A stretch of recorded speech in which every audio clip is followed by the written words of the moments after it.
qubii afaan oromoo namni boce namni kaahee doktor sheekh muhammad rashaad abdulleeti. Ummanni muslimaa gara hundattuu kallattii hundaanuu angafa waa'ee afaanii keessatti waa'ee barruu keessattis angafoota. Afaan keessatti namni hanga ulamaa islaamaa hanga beeytota islaamaa namni sabaaf qabsaa'e inuma hin jiru. Ummanni muslimaa qabsoo biyyattiitii fi qabsoo sabummaatii fi guddina biyyattii dinagdee biyyaa waa hunda keessattuu angafa gahee leenca qabaa jechuudha duuba. Qubii irratti ittiin barreessitu beeytota islaamaa hayyoota islaamaa kan sabaan oromoo kan amantaa muslimaatu bocee siif lafa kaayi. Biyya tana ijaaruu keessatti qooda guddaa kan qabu beeka islaamaati, ulamaa islaamaati, hawaasa islaamaati. Mee waggoota kana geeffanii walitti adeemi. Jalqabaatiif qubii afaan oromoo kan qalaqe Haayilee Fidaati. Assalaamu alaikum warahmatullahi ta'ala wabarakaatu. Egaa obboleeyyan islaama akkuma dhageessanii turtan qubee afaan oromoodhaa namni kaa'ee Haayilee Fidaati jechaa jiran. Yeroo hedduu wanni kun ni kaafama.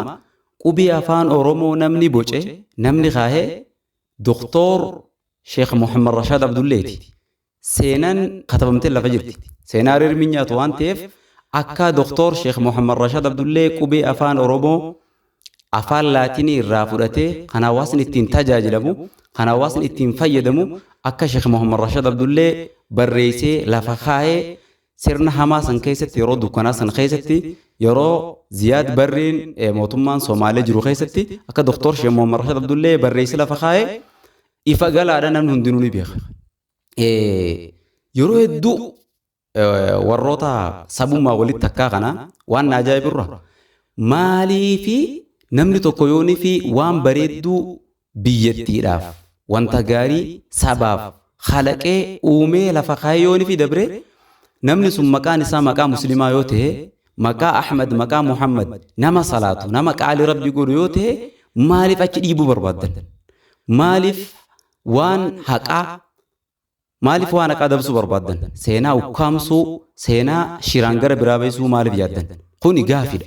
Aslan nuti sabummaadhas rabbiitu saba kana keessa rabbiitu nu argamsiise oromoo ta'uu fi oromummaanis rabbiitu subhaanahu wa ta'aalaa gosa tana keessan akka argamnu nuun fedhe abbaan fedhellee nurraa mulquu hin danda'u. Akkasuma amantaa qulqulluu bareedduu miidhayduu addunyaa fi akhiratti nama milkeessitu muslima ta'uudhas rabbiitu nuun fedhe. Saniif sabummaa teenyas nam tokkoof jennee hin gannu hin dhiifnu islaamummaa teenyas ittiin boonnaa abbaa fedhe mataa gadi hin qabannu jechuudha duuba. Warroota biraa hasabaan oromoo ta'e kun yoo ni fe'ati beenxee taate malee yoo ati ortodoksii taate malee yoo ati waaqeffataa taate malee dhugaa tan ta'e hin dubbata yoo muslima taate. Yoo ati muslima taate imma Somaalees hirkisan imma kara guraagessi qaban imma kallattii biratti qaban. Kuni maaliif ta'e? Wanni isinii galuu qabu jaalattanii jibbitanii ummanni muslimaa abbaa biyyattiiti. Ummanni muslimaa sabummaa keessattis angafoota warra angafaati. Warra angafaati oggon jedhu afaanii miti. Namni jalqaba alagaa irratti akka biyyi tiyya hin gabroomne akka lammiin tiyya hin gabroomne jee alagaa irratti namni diinatti dhukkaase Elemoo Qilxuuti. Elemoon Qilxuudha maqaa qabsooti malee Hassan Ibraahimi nama haafiza nama barsiisaa diin islaamaati nama sabummaanis angafatti qabsaa'udha. Waliif gallaami ummanni muslimaa qabsoo sabaa keessattis angafa. Elemoo Qilxuu namni jalqaba diinarratti dhukaase isa ta'u addunyaan arabaa fi ajama guututu beekaa jechuudha duuba. Akkasuma jaarraa abbaa gadaa namni qeyroo ganamaa gurmeeysee qeyroo ganamaa mataa walitti qabee ijaare hawaasni oromoodhaa gabrummaa jalaabii akka bilisoomu namni jalqaba idaa falmaa diddaa gabrummaa namni jalqaba qaanqee qabsiisee jaarraa abbaa gadaadhaa Abdul Kariim Hamid Ibroo Shaxaati jechuudha duuba. Muslima maaliif gowwoomsuu barbaaddan? Ummata muslimaa dirree dhugaa keessamaa baasuu barbaaddan? Shiraan gartee ukkaamsitanii yoomumaa'u galma gahuu hin dandeessan jechuudha duuba. Ummanni muslimaa gara hundattuu kallattii hundaanuu angafa. Waa'ee afaanii keessatti, waa'ee barruu keessattis angafoota. Afaan keessatti namni hanga ulamaa islaamaa hanga beeytota islaamaa namni sabaaf qabsaa'e inuma hin jiru. Jaarraa abbaa gadaa akkasi. Doktor Sheekh Muhammad Rashaad Abdullee akkasi.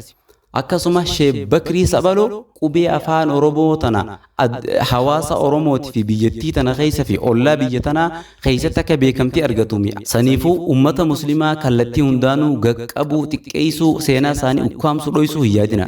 Ummanni muslimaa kallattii hundaanuu jayina kallattii hundaanuu gahee leencaa qooda leenca qaba. Ummanni muslimaa qabsoo biyyattiitii fi qabsoo sabummaatii fi guddina biyyattii dinagdee biyyaa waa hunda keessattuu hangafa gahee leenca qabaa jechuudha duuba. Kuni seenaatu mirkanaa'ee lafa jira. Seenaa dhoysuudhaaf hin yaadina seenaa irri minyaatu waan ta'eef. Saniif ummanni muslimaa kasilaa galatoonfachuu qabdan ture. Ummata muslimaatiin galatoomaadhaa jettanii ittiin boonuu qabdan ture. Qubee bocanii lafa isinii kaan. Qubee irratti ittiin barreessitu beektota islaamaa, hayyoota islaamaa kan sabaan Oromoo kan amantaan muslimaatu boceesiif lafa kaayi. Biyya tana ijaaruu keessatti qooda guddaa kan qabu beekaa islaamaati, ulamaa islaamaati, hawaasa islaamaati. Hawaasni muslimaa kallattii hunda keessattuu qoonni isaa gaheen isaa gahee leencaate.